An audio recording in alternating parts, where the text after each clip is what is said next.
Halo pemirsa, kembali lagi di Wanyu Sore. Hari ini, Wanyu Sore akan merangkum informasi mengenai Presiden ke-7 Republik Indonesia Joko Widodo yang menyebut Kasmujo sebagai sosok yang selalu ia anggap sebagai dosen pembimbing. Hal itu disampaikan Jokowi saat menghadiri reuni Fakultas Kehutanan UGM di Yogyakarta pada Sabtu 26 Juli. Informasi lainnya, pemirsa, jutaan data pribadi warga Jawa Barat diduga diretas. Menanggapi hal ini, Pemprov Jabar berkoordinasi dengan tim Cybercrime Polda Jabar tengah menyelidiki kebocoran data tersebut. Pemirsa, inilah Wanyu Sore selengkapnya.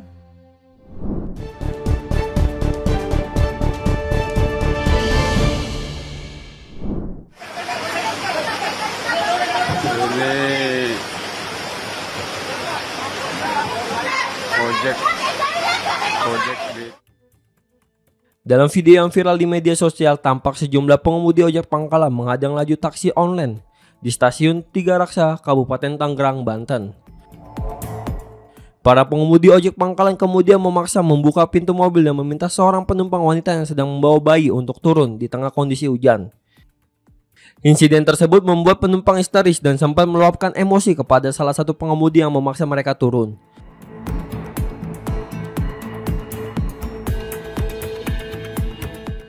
Dalam video itu juga terlihat seorang pengemudi membawa sebongkah batu, seolah bersiap merusak mobil.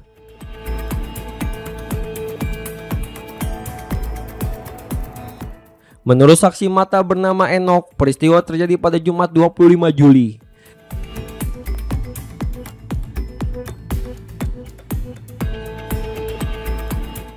Saat itu, pasangan suami istri bersama bayinya baru saja turun dari kereta dan memesan taksi online.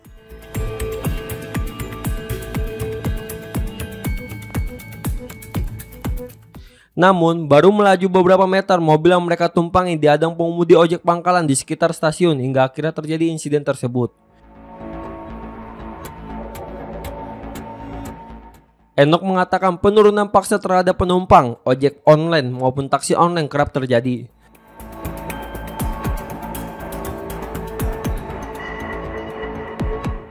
Namun kali ini viral karena melibatkan bayi dan terjadi saat hujan. Pasalnya, para pengemudi ojek pangkalan melarang ojek dan taksi online mengambil penumpang di area stasiun Tiga Raksa.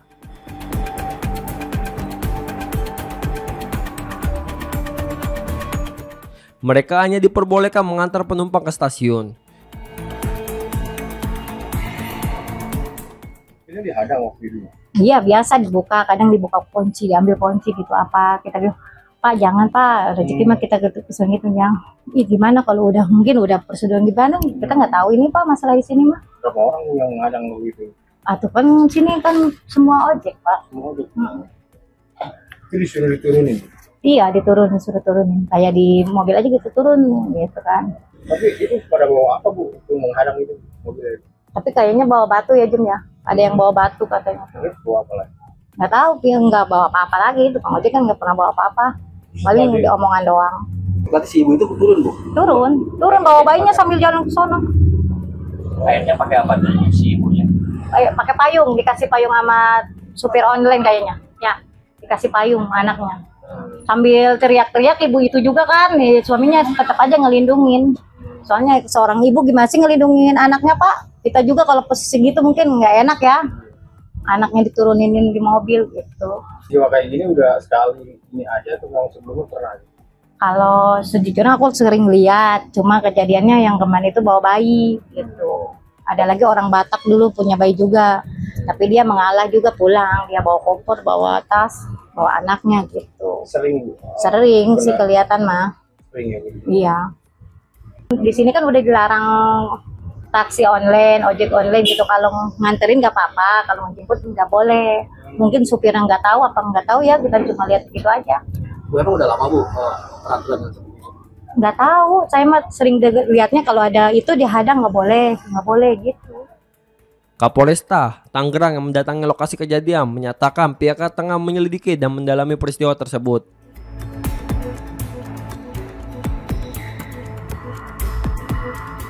Saat ini, 3 pengemudi ojek pangkalan berinisial A, N, dan J yang terekam dalam video viral telah diminta klarifikasi oleh unit Reskrim Polsek Cisoka. Agar insiden serupa tidak terulang, Polresta Tangerang akan memfasilitasi mediasi antara kelompok ojek pangkalan dan ojek dan taksi online untuk mencari solusi bersama. Kita akan memediasi teman-teman sekalian, mudah-mudahan ini yang terakhir dan tidak akan terjadi kembali, karena memang terus terang nanti yang ujungnya adalah yang menjadi korban adalah penumpang.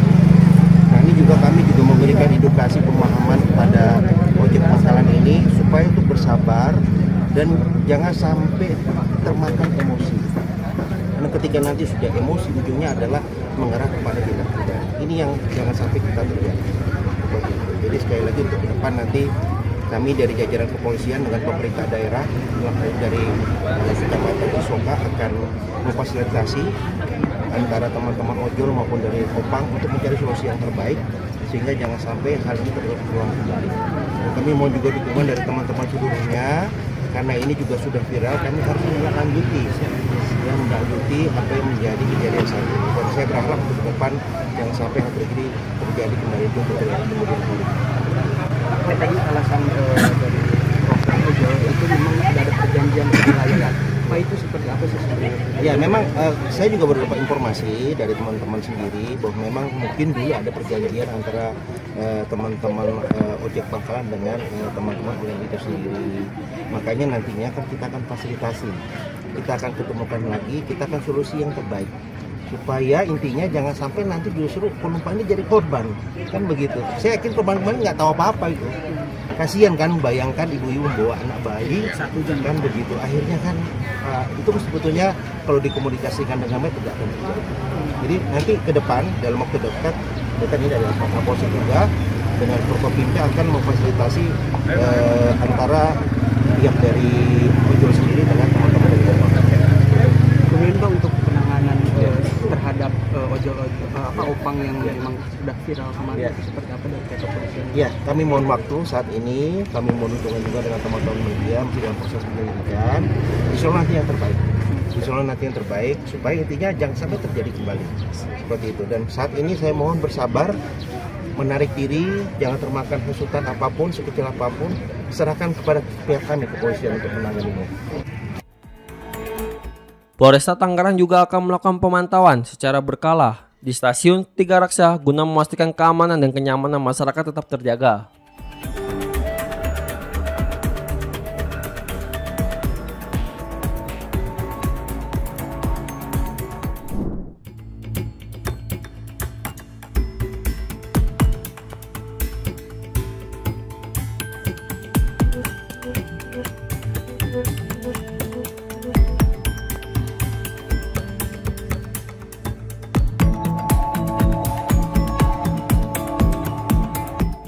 Sebanyak 4,6 juta data pribadi warga Jawa Barat diduga bocor dan tersebar di media sosial X.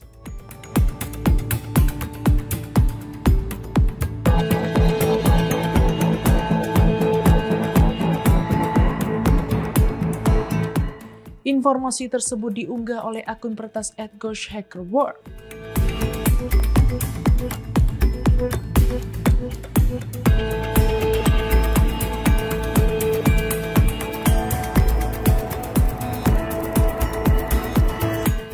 Wakil Gubernur Jawa Barat Erwan Setiawan membenarkan adanya laporan kebocoran tersebut dan menyatakan bahwa pihaknya telah memerintahkan instansi terkait untuk segera melakukan penanganan.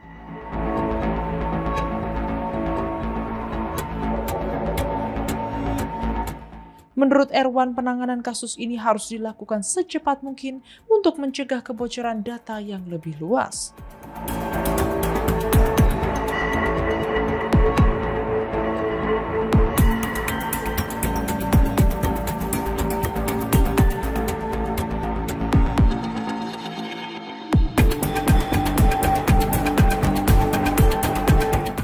Pemprov Jabar kini tengah berkoordinasi dengan Diskominfo dan tim Cybercrime Polda Jabar guna menelusuri penyebab dan memastikan kebenaran insiden ini.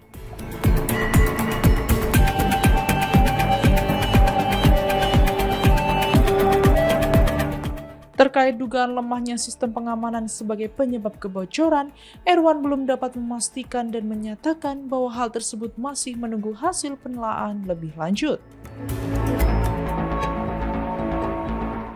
Baru tahu tadi malam dan saya sudah sampaikan kepada Diskominfo untuk segera berkoordinasi dengan Cybercrime Polda Jawa Barat dalam penanganan ini. Jangan sampai dibiarkan, jangan sampai melebar dan lebih banyak lagi korban masyarakat Jawa Barat. Ini tadi ada sekitar 9% warga Jawa Barat ya, atau 4,6 juta. Oke. Ya, saya berharap dari penelaahan nanti dari Cybercrime Jawa Barat, Polda Jawa Barat dan juga Diskominfo Jawa Barat untuk segera menyelesaikan kasus ini secepatnya. Besok Senin saya akan segera koordinasi lagi. Penyebabnya kenapa Pak? Apakah sistem keamanannya memang? Saya belum tahu, saya baru tahu tadi malam ada kejadian seperti itu, makanya saya langsung dinas terkait Diskominfo dengan Cybercrime untuk segera bertindak cepat, dan besok saya tunggu jawaban dari Diskominfo seperti apa. Saya juga nggak tahu apakah itu kebocorannya seperti apa, yang 4,6 juta ini kan kita juga baru menduga juga, belum tahu seperti apa kebocorannya. Satu lagi Pak.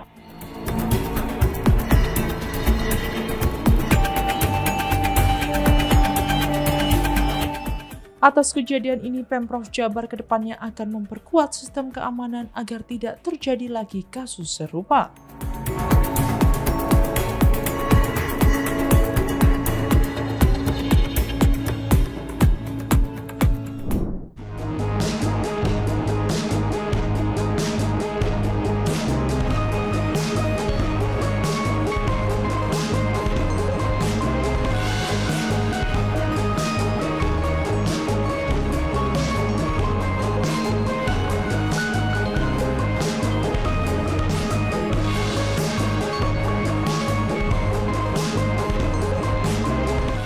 Komisi Pemberantasan Korupsi KPK memberikan penjelasan terkait kabar yang menyebut mantan Gubernur Jawa Barat Ridwan Kamil menyamarkan kepemilikan kendaraan menggunakan nama ajudannya.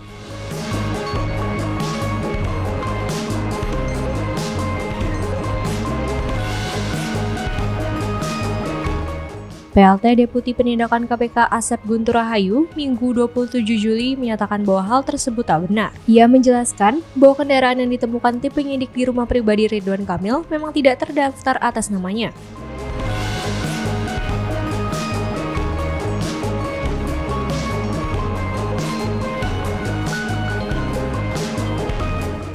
Surat-surat kendaraan seperti STNK dan BPKB tercatat atas nama ajudan pribadi Ridwan Kamil.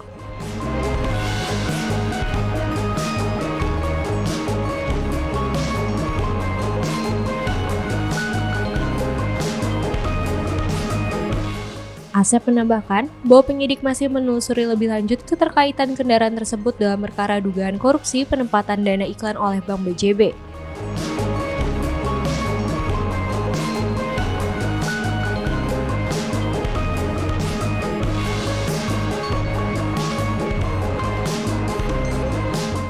Lebih lanjut, ia mengatakan penyitaan dilakukan karena kendaraan tersebut berada di kediaman Ridwan Kamil, sehingga penyidik merasa perlu untuk mendalami posisi dan status sebenarnya dari kendaraan tersebut.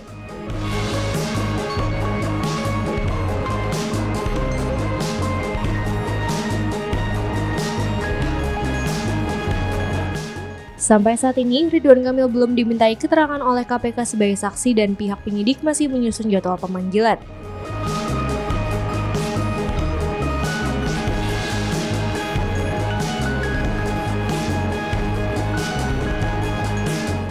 Dalam kasus dugaan korupsi yang melibatkan penempatan dana iklan Bank BJB, KPK telah menetapkan 5 orang sebagai tersangka. Kelima tersangka belum ditahan, namun telah dicegah untuk melakukan perjalanan ke luar negeri.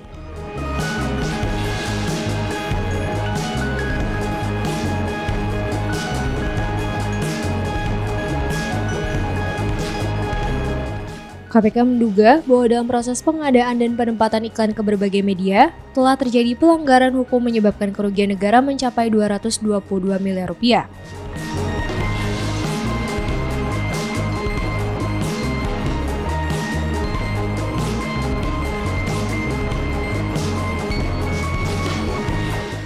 Para tersangka dijerat pasal 2 ayat 1 atau pasal 3 Undang-Undang Nomor 31 Tahun 1999 yang telah diubah dengan Undang-Undang Nomor 20 Tahun 2001 tentang pemberantasan tindak pidana korupsi.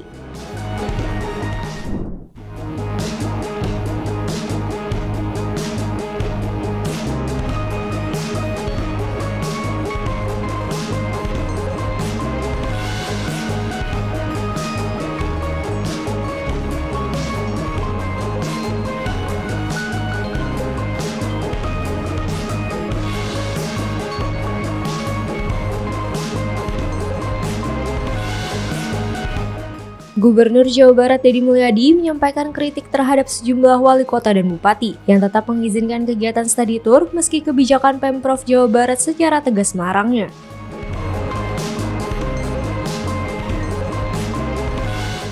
Menurut Deddy, keputusan untuk tetap membolehkan study tour tidak memiliki dasar akademik dan bahkan menunjukkan sikap tidak bermoral karena menjadikan siswa sebagai komoditas.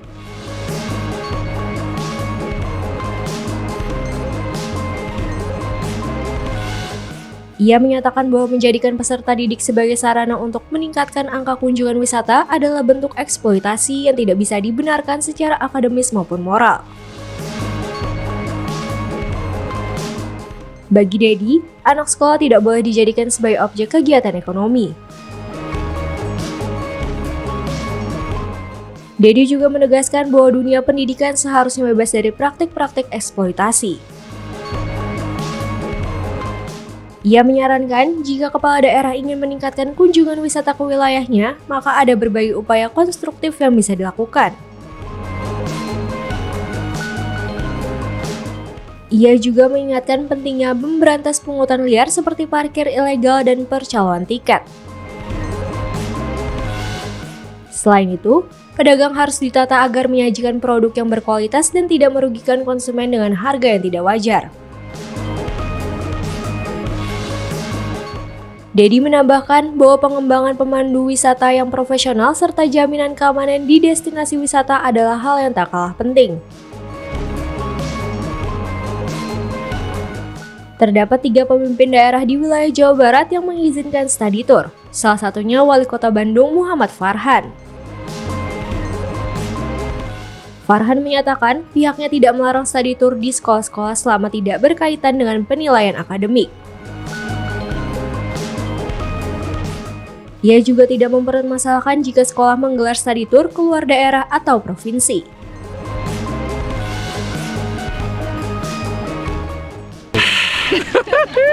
Baru nggak rekap udah. Nah, ya studi tour teh ya.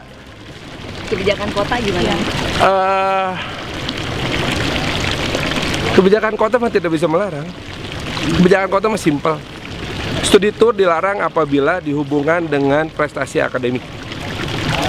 Berarti masih diizinkan untuk pergi asal tidak dikaitkan dengan prestasi akademik. Jadi tidak boleh studi tour yang wajib karena mempengaruhi nilai. Kalau tidak ikut maka wajib bikin tugas karena mempengaruhi nilai. Kemenang. Studi tour mah studi tour we. Tidak ada hubungan dengan nilai. Yang sanggup bayar, yang nggak sanggup nggak usah bayar. Jadi ketika orang tua dan pihak sekolah ke komite menyetujui ya silahkan gitu ya. Tanggung jawab sekarang atuh lah. Kepala sekolah harus dewasa, orang tua harus dewasa. Keluar Jawa Barat bisa Nggak masalah juga Pak, luar Jawa Barat. Banyak sekolah SMA swasta enak ke Amerika, ke Australia. Berarti intinya diserahin ke komite sekolah ya? Komite sekolah dan sekolah.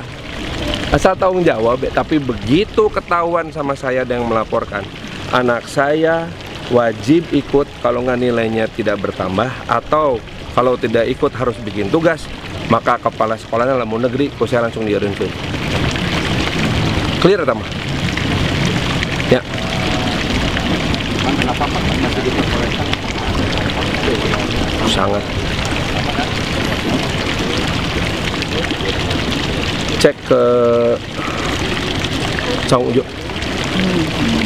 Jangan tanya saya, tanya Sang Ujo.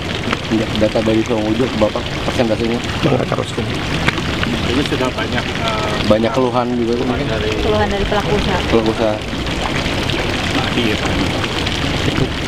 Ya. Harusnya. Karena kita harus menghadapi tantangan itu. Liar orang.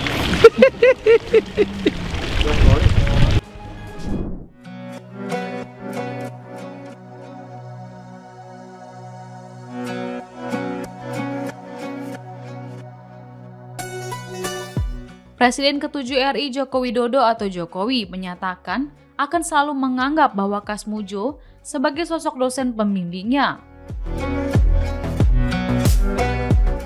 Hal itu disampaikan oleh Jokowi saat menghadiri acara reuni Fakultas Kehutanan UGM di Sleman, Daerah Istimewa Yogyakarta, Sabtu 26 Juli 2025. Jokowi mengungkapkan alasan dirinya memandang Kasmujo sebagai dosen pembimbing.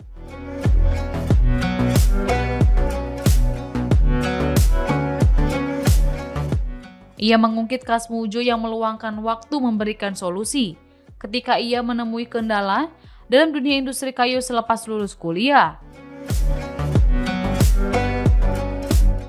Jokowi pun terlihat bingung ketika ia mampir ke kediaman Kasmujo belum lama ini.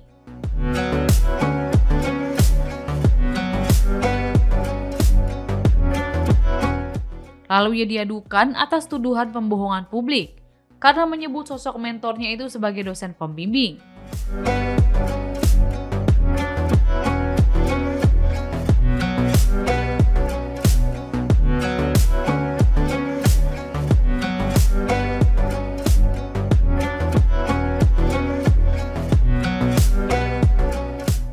Aduan itu merujuk pada pengaduan yang dibuat oleh ahli digital forensik Rismond Sianipar ke Polda Daerah Istimewa Yogyakarta belum lama ini. Diketahui Kasmujo merupakan dosen pembimbing akademik Jokowi semasa berkuliah di Fakultas Kehutanan UGM dari tahun 1980 hingga lulus tahun 1985. Kasmujo beberapa waktu lalu telah mengonfirmasi bahwa dirinya bukanlah dosen pembimbing skripsi Jokowi.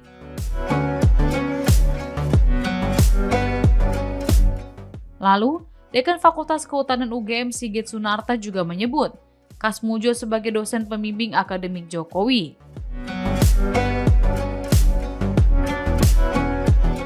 Sementara itu Jokowi mengaku skripsinya dibimbing langsung oleh Ahmad Sumitro.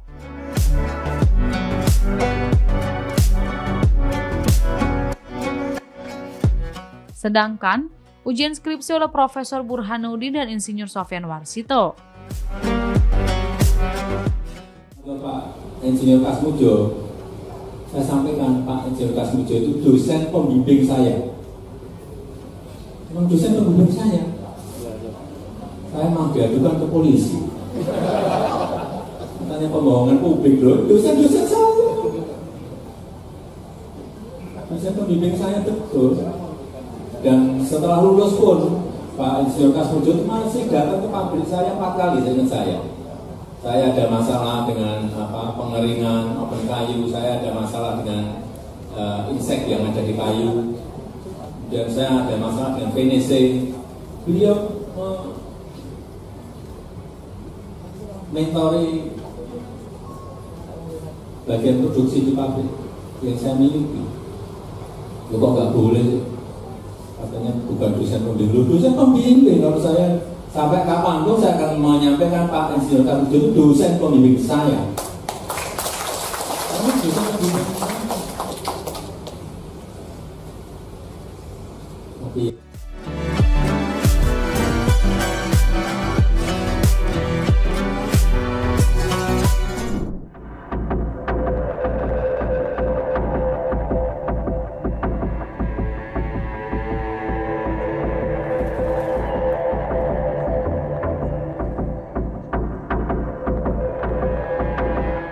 3 orang tewas dan beberapa lainnya mengalami luka serius ketika sebuah kereta penumpang tergelincir di Jerman bagian barat daya pada Minggu 20 Juli 2025. Demikian pernyataan dari pihak kepolisian.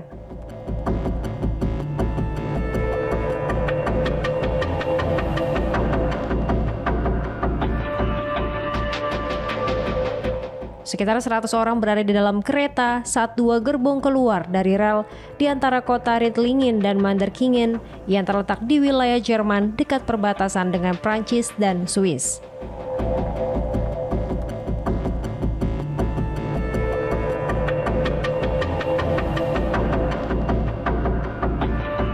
Kereta tersebut sedang menempuh perjalanan sejauh sekitar 90 km antara Sigmaringen dan Ulm.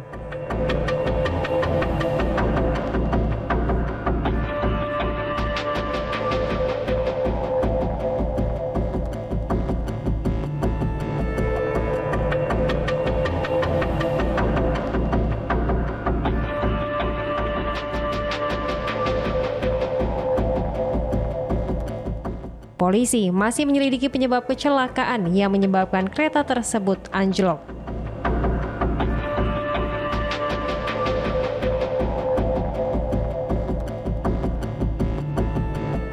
Operator kereta api nasional Jerman, Deutsche Bahn, menyatakan bahwa terdapat banyak korban luka dan menyampaikan doa serta bela sungkawa bagi para korban dan keluarga mereka.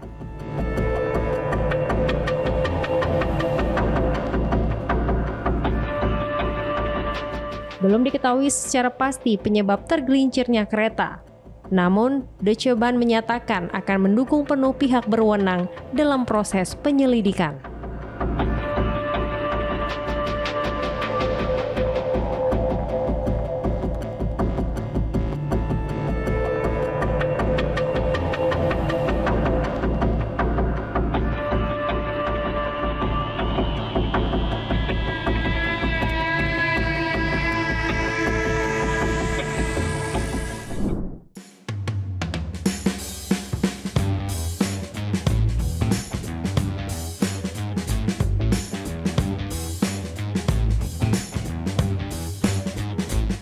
Timnas U23 Vietnam terus menuai apresiasi usai memastikan satu tempat di final ASEAN Cup U23 2025.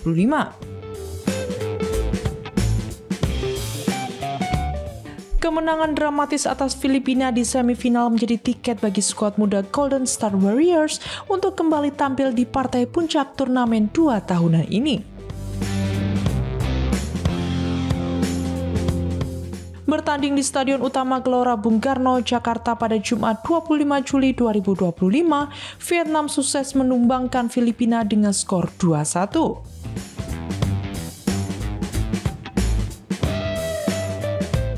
Hasil tersebut membawa Vietnam menembus final untuk ketiga kalinya secara beruntun setelah edisi 2022 dan 2023 dua diantaranya berakhir dengan gelar juara.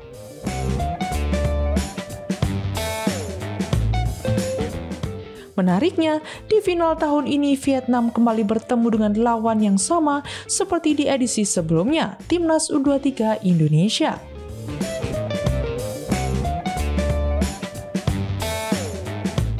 Laga ini menjadi ulangan final Piala AFF U23 2023, di mana saat itu Vietnam keluar sebagai pemenang lewat drama adu penalti atas Garuda Muda yang kala itu masih dilatih Sinteyong.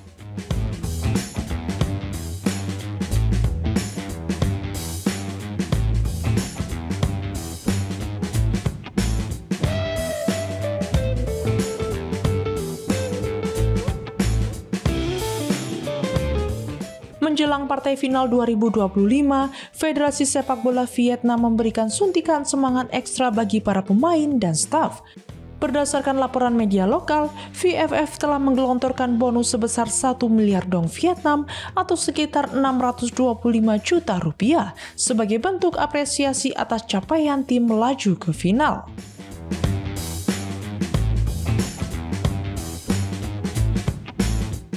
Presiden VFF Tran Antu menyampaikan bahwa menembus final bukanlah hal mudah dan sudah patut diapresiasi.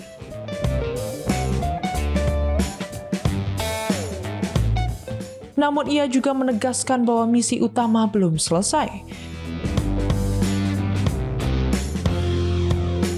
Vietnam dituntut tampil maksimal dan fokus penuh untuk kembali mempertahankan gelar juara demi mengharumkan nama bangsa di level Asia Tenggara.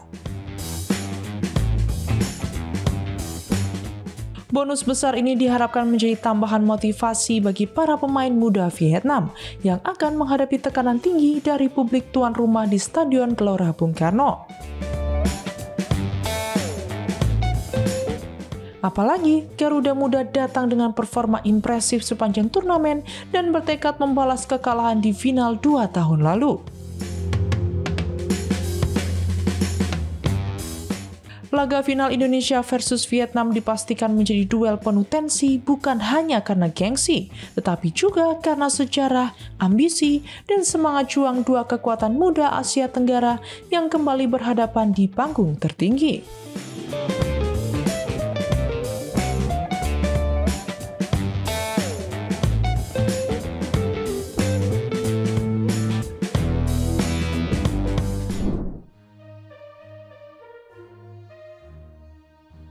Demikian informasi yang dapat kami sampaikan pemirsa. Terima kasih telah bergabung bersama kami. Sampai jumpa di One News Sore berikutnya. Setiap hari pukul 7 malam hanya di kanal YouTube TV One News.com.